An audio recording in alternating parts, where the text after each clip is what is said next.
Hola, ¿cómo están? Soy Gerardo y bienvenidos a mi segundo video. ¿Así estuvo bien? Bueno, el día de hoy me gustaría platicarles, compartirles en general un poco de mi punto de vista sobre cómo va a ser nuestra vida o cómo va a ser, pues más que nada, cómo van a ser o cómo van a cambiar nuestros comportamientos, hablando en el sentido económico y en el sentido financiero después de la pandemia que estamos viviendo en estos momentos, ¿no? Desde enero el mundo comenzó a pues a aislarse gracias al coronavirus. Esto es enero del 2020 y ahorita pues estamos en mayo del 2020. Entonces realmente se puede asumir que este semestre o el primer semestre del año básicamente está pues ganado por el coronavirus, perdido por todos aquellos que estamos aislados y en cuarentena, ¿no? Pero bueno, ese no es el punto. El punto no es fijarse en el pasado o fijarse en lo que está mal ahorita, sino en cómo va a ser la vida después de que pase todo esto del coronavirus y después de que volvamos a la vida normal, y después de que reactivemos nuestras economías y que reactivemos nuestras ciudades y que reactivemos pues todas las actividades que hacíamos del día a día, ¿no? Y normalmente. Entonces, el propósito de este video pues es platicarles mi opinión y darles mi opinión en 5 cosas que yo creo que van a ser diferentes y que yo creo que nos estamos dando cuenta que van a ser y van a cambiar más bien después de toda esta pandemia del coronavirus. Ya son 5 cosas y aparte menciono algunas menciones honoríficas. Menciono algunas menciones, claro que sí.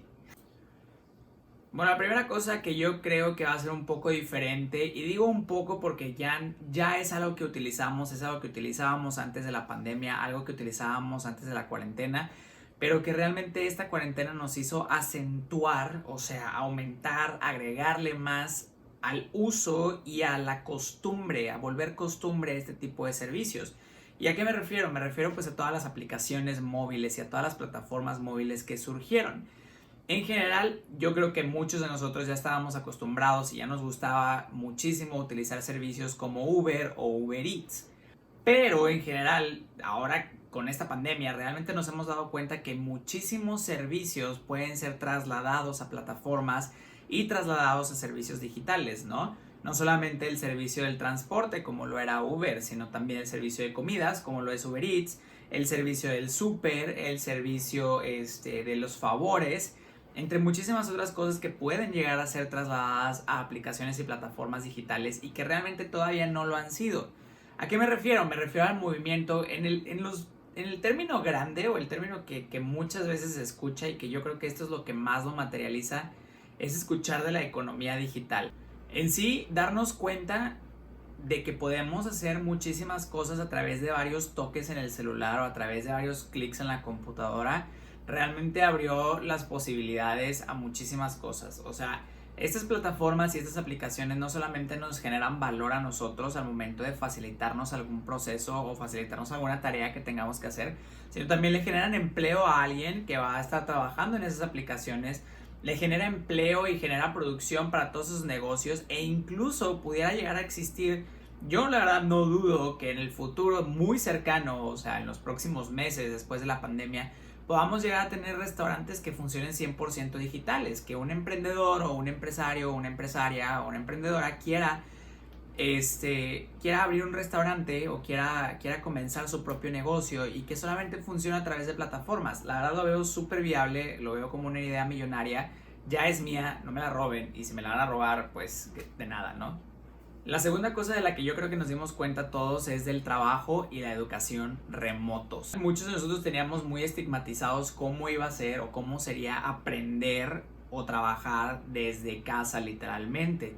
¿Y esto es por qué? Porque nuestros acercamientos a la educación, por ejemplo, a la educación por internet, nada más habían sido los MOOCs, o sea, los cursos que estaban en internet, que te anuncian súper padre que Harvard ofrece sus cursos gratis o que el MIT ofrece sus cursos gratis. Tú decides inscribirte, pero realmente muchos estudios muestran que la mayoría de las personas no termina estos cursos en línea. Yo no termino esos cursos en línea, o sea, yo les tengo que confesar que inscribí como a 20 cursos en línea desde que vi todo lo que se ofrecía en internet. y realmente terminé 4, ¿no? Y ahorita ya es posible hasta terminar una maestría por internet a través de plataformas como EDX o como Coursera. Y bueno, la verdad es que esta pandemia nos hizo darnos cuenta de que la educación realmente puede llegar a cualquier lugar y que puede ser impartida de diferentes formas. Yo soy maestro y estoy dando clases por internet y la verdad es un reto. O sea, para mí, que incluso yo me considero tecnológico y yo me considero una persona que sabe de computadoras un poco, ¿no? O sea, que sabe el internet, que sabe cómo funciona. Yo batallé para configurar mis plataformas en internet, para poder tratar de transmitirles el conocimiento como yo se los quisiera transmitir en un salón de clases a mis alumnos a través de la pantalla. Y claro que esto también destapó un problema muy grande que tenemos en el mundo en general y particularmente en México podemos acentuarlo más o podemos verlo más reflejado, que es la desigualdad y la falta de acceso a oportunidades. Sí, tal vez nosotros estemos ahorita viendo cómo podemos llevar la educación a todas partes, a través del internet y las computadoras, pero realmente muchísimos niños no tienen acceso a internet y no tienen acceso a computadoras, ni siquiera tienen acceso a una biblioteca o a un lugar cercano a sus casas que tenga internet o computadoras, y entonces lo que pasa con ellos es que realmente se están quedando sin educación y esto va a generar eventualmente un rezago educativo que vamos a terminar pagando de aquí a 10 años. Y la segunda parte de este punto es básicamente el trabajo remoto. Todas las empresas que se fueron a cuarentena y todas las empresas que mandaron a sus empleados y que pudieron mandar a sus empleados a hacer cuarentena en casa, porque tenemos que decir y tenemos que aclarar que no todas las empresas pudieron hacer esto y que no todos los empleados se pudieron dar el lujo de tomarse una cuarentena en casa y de trabajar desde casa. Pero los que sí pudieron demostraron una cosa muy importante, que es que este país y que en general la sociedad puede ser productiva a través del internet. Claro que tiene sus pros y sus contras. Sus pros es que demostramos que ya no tenemos que estar en una oficina sentados 9 horas al día tratando de terminar trabajo. Simple y sencillamente podemos administrar nuestros tiempos desde nuestra casa para poder tener un mejor balance entre nuestra vida y nuestro trabajo profesional. Obviamente hay una desventaja también muy grande que con el tiempo yo creo la verdad que se va a ir corrigiendo, que es que muchas personas se toman atribuciones y empiezan a solicitar o a pensar, por así decirlo, más bien pensar es la palabra correcta, empiezan a pensar que por el hecho de que una persona está trabajando desde su casa, pues está trabajando las 24 horas del día, cuando realmente no está trabajando las 24 horas del día.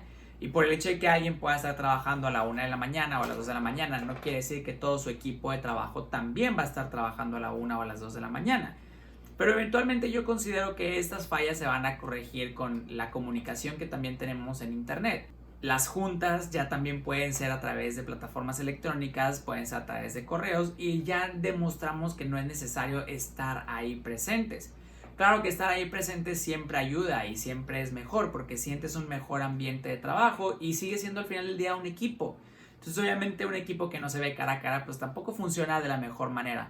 Pero por lo pronto mostramos que ya podemos llegar a un punto en el que podemos trabajar desde donde queramos y ser igual o hasta más productivos. El tercer punto en lo particular es uno de mis favoritos porque esta crisis del coronavirus se juntó con otra crisis que tuvimos y que particularmente en México se sintió bastante, que fue la crisis de los precios del petróleo. Muchos países han estado tratando de despegarse del petróleo y de moverse hacia energías renovables y en general lo que yo creo que pasó aquí con el coronavirus fue que esta pandemia y esta crisis de precios que sufrió el petróleo pues básicamente nada más nos ayudó a dar ese paso que necesitábamos para poder avanzar hacia un país, hacia un mundo, hacia un país y hacia un planeta muchísimo más sustentable. ¿Y a qué me refiero? Pues que durante toda esta pandemia, al principio de la pandemia tuvimos una crisis muy grave, dado que la OPEP, que es la organización de países que se encargan o que tienen la mayor producción de petróleo del mundo, pues tuvieron un pleitecillo por ahí. Ese pleitecillo lo que hizo fue pues bajar el precio del petróleo hasta niveles negativos. Esto nos demostró que el petróleo ya no es un recurso confiable o ya no es un recurso el que podamos estar haciéndole apuestas a lo loco, ¿verdad? ¿Por qué? Porque en cualquier momento nuestro grupo de países electos exportadores de petróleo pues se pueden pelear y puede caer toda la economía del mundo. Y en general el consejo o mi apreciación de eso a a lo que sigue después de esta pandemia, pues es que básicamente vamos a comenzar a ver un auge en las energías renovables, un auge en las energías limpias y un auge en todo lo sostenible, ¿no? Lo ecológico. Amigos, ¿cómo están? Estoy editando el video y justo pues voy viendo la parte de las energías renovables y de todo lo que dije de las energías renovables. El día de hoy que pues tuvimos particularmente en México de nuevo un anuncio por parte de la Secretaría de Energía en el cual pues las inversiones a energías renovables y a todos los pues básicamente todas las energías que no dependen del petróleo básicamente eran desmotivadas y existían los desincentivos por parte de la Secretaría de Energía para hacerlas. La verdad es que sigo sosteniendo que a nivel global las energías renovables son el futuro. Solamente que pues ya saben, en este país nos gusta ver un poco hacia atrás antes de ver hacia adelante, ¿no?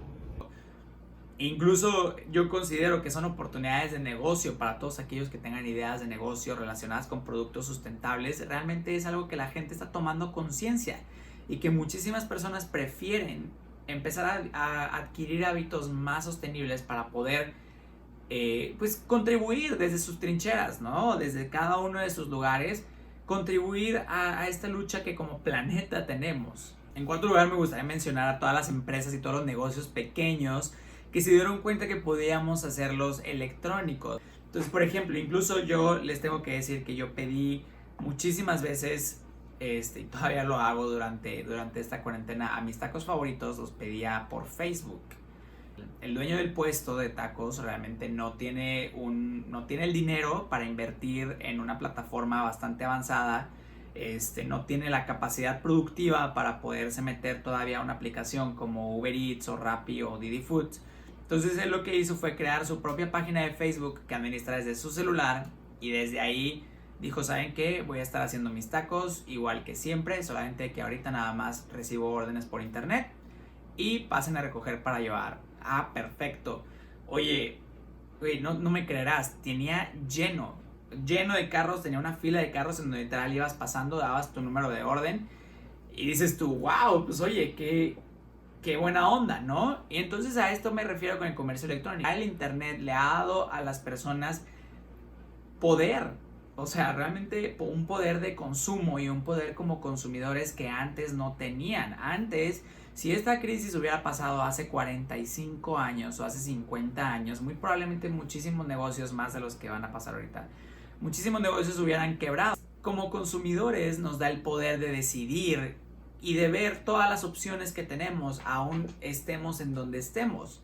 Entonces el comercio electrónico, tanto para las pequeñas como para las grandes empresas, realmente es una de las herramientas esenciales para de aquí en adelante, ¿no? Y cualquier persona, yo a mi punto de vista, yo creo que cualquier negocio que se abra del 2020 en adelante tiene que de cajón tener una plataforma electrónica tan sencilla como una página de likes en Facebook o tan compleja como una tienda en línea especializada, ¿no? Y como quinto lugar viene muy relacionado a lo que dije en el cuarto punto, pero es básicamente el rescate. ¿Qué es cómo va a funcionar este rescate? O cómo podemos rescatar o cómo podemos levantar una economía. Activar una economía puede pasar de muchísimas formas. O sea, los empresarios normalmente se quejan de que el gobierno es muy entrometido en sus asuntos, con la parte de los impuestos, con la parte de las regulaciones, con la parte de todo lo que tú quieras. Pero en momentos de crisis los empresarios le piden al gobierno que los ayude. Entonces dices tú, oye, pues ¿dónde quedó ese gobierno entrometido del que tanto te quejabas? Si contextualizamos a México, nos vamos a dar cuenta de que en México el 95% de las empresas que hay en México, no miento, o sea, el 95% de las empresas que hay en México son pequeñas y medianas empresas. Lo que sí necesitamos es básicamente sacar un plan de rescate para las economías pequeñas, para las pequeñas y medianas empresas, que son las personas y que son las empresas a las que nadie ayuda y las que realmente no están contempladas todavía en ningún plan de reactivación económica. Las pymes representan el 95% de las empresas en México. El 95%. Está cañón. Voy a verificar nuevamente el dato. Sí, 95%. Wow. 95% de las empresas en México son pymes. Imagínense, 95%. Es un chorro.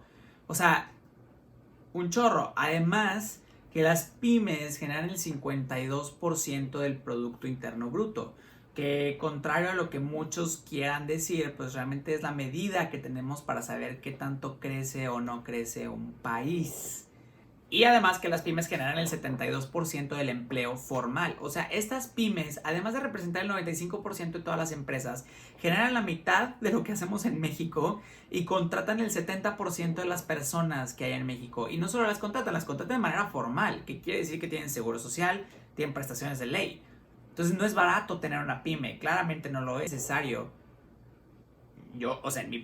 En mi punto de vista es completamente necesario, primordial, incluso debería ser una prioridad, debería estar en la primera página de cualquier plan de reactivación y de rescate económico, las pymes. ¿Por qué? Porque son uno de los pilares de esta economía, uno de los pilares en los cuales se sustenta la economía mexicana, las pymes. Y mientras no los ayudemos a crecer, no los ayudemos a salir de una crisis como estas, pues lo único que vamos a hacer es destruir una de las bases de la economía mexicana. Podemos empezar todas las campañas en Facebook que queramos para poder apoyar a nuestros restaurantes locales, apoyar al comercio local. Y sí, los vamos a ayudar mucho, pero realmente el papel fundamental lo tiene que tener el gobierno, lo tiene que tener nuestra representación, la representación de toda la ciudadanía, alguien que hable por todos los mexicanos que somos y que muestre un mensaje de apoyo. Si no tenemos ese mensaje de apoyo hacia los pequeños y medianos empresarios, que son los que generan la mitad de lo que hay en México, pues realmente no sé hacia qué punto nos vamos a dirigir y no sé hacia qué punto nos vamos a... O sea, no sé qué nos pudiera esperar realmente en el futuro si no apoyamos a las pymes. No solamente se trata de apoyarlas ahorita en la crisis, se trata de apoyarlas siempre para que crezcan, para que se vuelvan una empresa mayor, una empresa grande que pueda competir con las otras empresas grandes. Pero bueno, eso será algo de lo que hablaremos en otro tema o en otra ocasión. Y bueno, amigos, en general esos son los 5 puntos que yo creo que son esenciales para entender cómo va a ser nuestra economía después del coronavirus y cómo es que nosotros podemos contribuir a todos estos cambios y podemos ser parte de, pues, el nuevo panorama y el nuevo contexto global. Espero que les haya gustado mucho este video. Por favor, suscríbanse, denle like y síganme en todas mis redes. Síganme en Facebook, en Instagram, en Twitter. Todas estoy como @imgeragarza. Entonces los espero el próximo video y se cuidan.